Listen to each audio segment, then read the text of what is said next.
السلام علیکم ورحمۃ اللہ وبرکاتہ۔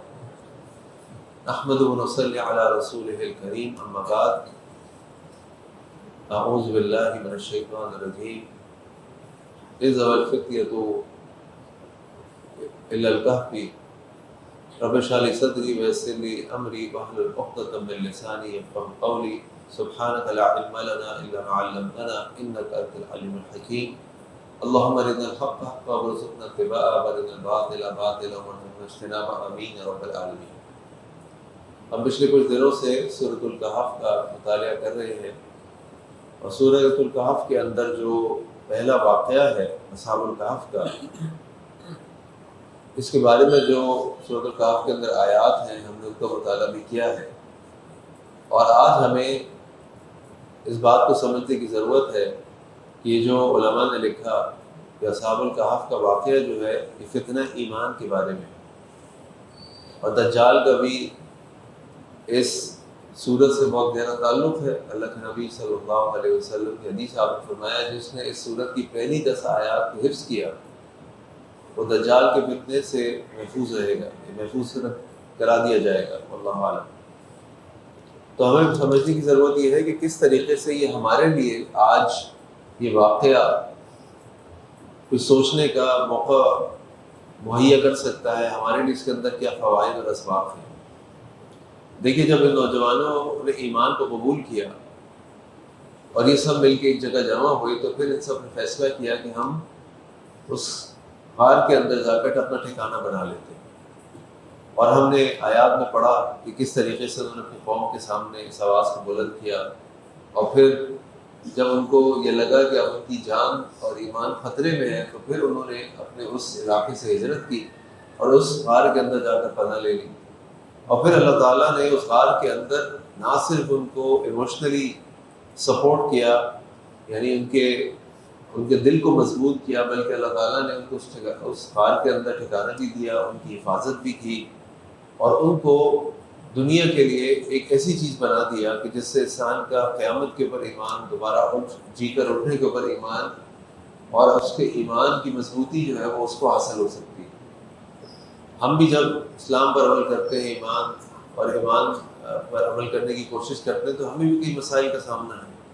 پھر یہ سورت چونکہ مکی ہے، اور مکہ میں اس وقت مسلمان جس صورتحال سے گزر رہے تھے وہاں بھی یہی معاملہ تھا کہ ان کو اپنے ایمان کی حفاظت کرنی تھی۔ مشرکین مکہ ان کے اوپر غالب تھے، مشرکین مکہ ان پر ظلم کرتے تھے، تشدد کرتے تھے، ان کا بائیکاٹ کرتے تھے، ان کو تکالیف پہنچاتے تھے، اور مسلمان غربت میں بھی تھے، قلت میں بھی تھے، لیکن اس کے باوجود اللہ کے نبی صلی اللہ علیہ وسلم کو یہی تلقین کرتے تھے کہ تم ایمان پہ ثابت قدم رہو، تم ایمان پہ ثابت قدم رہو۔ یہ جو واقعہ ہے یہ اصل میں ان کے اوپر جو ایمان کی وجہ سے آزمائش آ رہی تھی، اس آزمائش میں ان کو کامیاب بنانے کے لیے ان کے لیے بہت بڑی موٹیویشن تھی کہ کسی زمانے میں لوگ تھے، وہ 7 نوجوان تھے، وہ اپنے علاقے سے نکلے، انہوں نے ایمان قبول کیا، اپنے قوم کو چھوڑا، ان کی قوم نے ان کا بائیکاٹ کیا، لیکن انہوں نے اس ایمان کی خاطر اپنے علاقے سے ہجرت کی اور غار کے اندر پناہ لی۔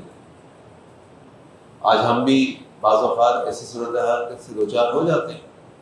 آج کئی لوگ ایسے ہیں جو اپنے گھروں میں اکیلے ہیں، جو دین پر عمل کرنے والے ہیں، ان کے ماں باپ یا ان کے بہن بھائی یا ان کے بیوی بچے یا ان کے رشتے دار اس طرح نہیں ہیں، اور کئی دفعہ ان کو بہت زیادہ مزاحمت کا سامنا کرنا پڑتا، کئی دفعہ ان کو بہت ساری مشکلات کا سامنا کرنا پڑتا۔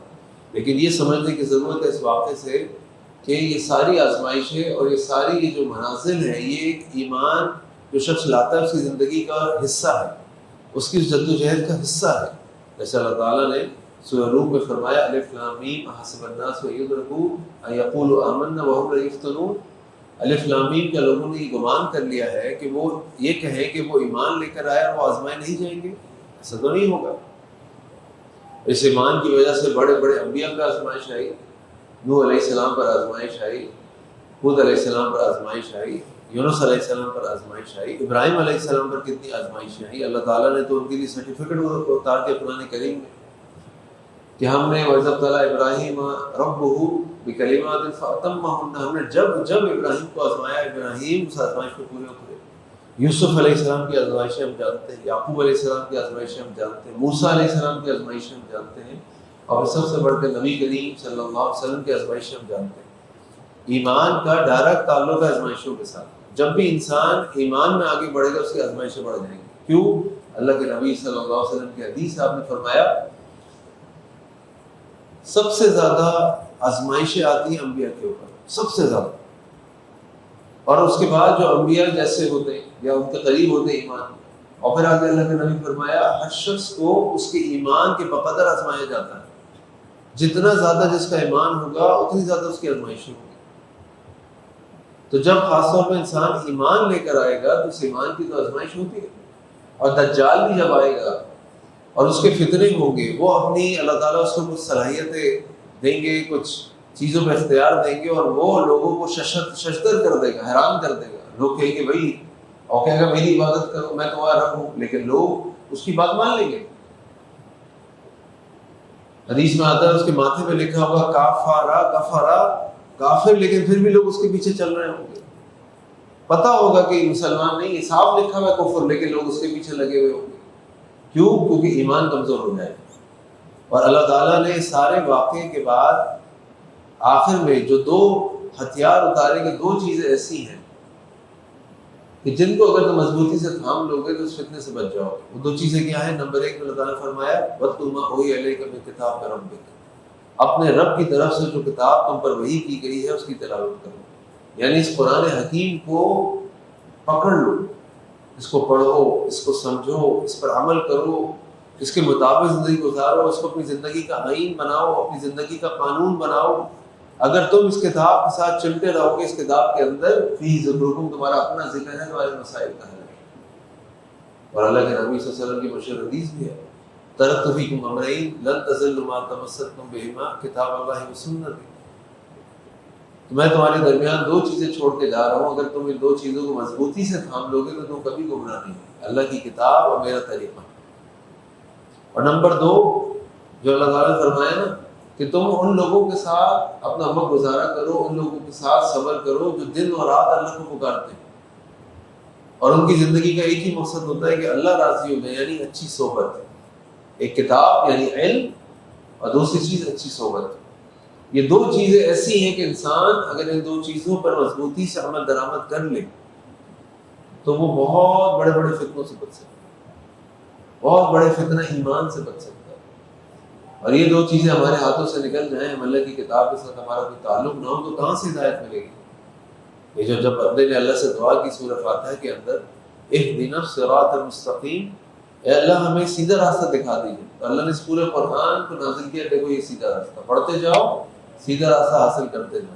اس کے اندر ان کی باتیں بھی ہیں جو گمراہ ہو گئے، اس راستے پہ چلنا، اس راستے پہ چلنا۔ لیکن اگر ہمیں یہ پتہ ہی نہ ہو کہ سیدھا راستہ کیا ہے، سیدھا راستہ کہاں ہے، تو کیسے اپنے ایمان کو بچائیں گے؟ ایمان کو بچانے کے لیے علم، اور علم قرآن کی بنیاد کے اوپر انتہائی ضروری ہے۔ اور نمبر 2 صحبت، اچھی صحبت، اچھا ماحول۔ آپ غلط کام کر رہے ہیں، آپ کے دوست آپ کو روکیں، آپ غلط کام کر رہے ہیں، آپ کے ساتھ جو لوگ ہیں وہ آپ کو روکنے کے لیے مت کریں، یہ صحیح نہیں ہے، یہ حرام ہے، یہ گناہ ہے، یہ فسق و فجور ہے، یہ اللہ کو ناراض کر دینے والا ہے۔ اور جب آپ اچھا کام کر رہے ہو تو پیچھے سے آ کے آپ کی ہمت بڑھائیں، آپ کو شاباشی دیں، آپ کے لیے دعا کریں، یہ اچھی صحبت ہے۔ یہ دو چیزیں ہمارے پاس ہوں تو ہم اپنے آپ کو فتنہ ایمان سے بچا سکتے ہیں، فتنہ دجال سے بچا سکتے ہیں۔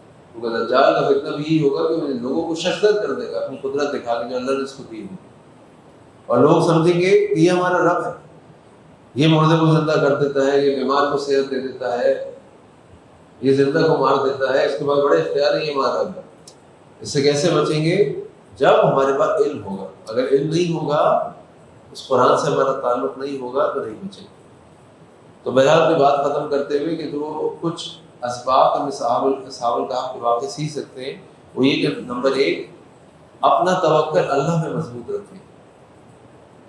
جب وہ اس غار کے اندر گئے، ذو الفتية إلى الكهف فقالوا ربنا آتنا من لدنك رحمة وهيئ لنا من أمرنا رشدا، اے اللہ ہمیں اپنی خاص رحمت سے دے اور ہمارے ہمارے راستوں کو آسان کر دے۔ کوئی بھی نہیں تھا آس پاس، کس سے مدد لیتے؟ پوری قوم الگ تھی، پوری قوم شرک میں مبتلا تھی، یہ اکیلے ساتھ نوجوان نکل آئے وہاں سے، اور انہوں نے جب قدم اٹھایا اور جسے پتہ چلا کہ ایمان لانے کے بعد ایک اور چیز جو اس واقعے سے سیکھ سکتے ہیں، خالی ایمان کا دعویٰ یا ایمان کی اکڑ یا ایمان پر بس خوش ہو کے بیٹھ جانا کافی نہیں ہے، کوئی قدم اٹھانا پڑے گا، کوئی محنت کرنی پڑے گی، کچھ کوشش کرنی پڑے گی. جیسے یہ جب ایمان لے کر آئے تو یہ ایسا نہیں کہ بستی میں ہی بیٹھے رہے، یہ وہاں سے نکلے اور انہوں نے جا کر فارم میں پڑھا، یعنی ایکشن ساتھ ہے.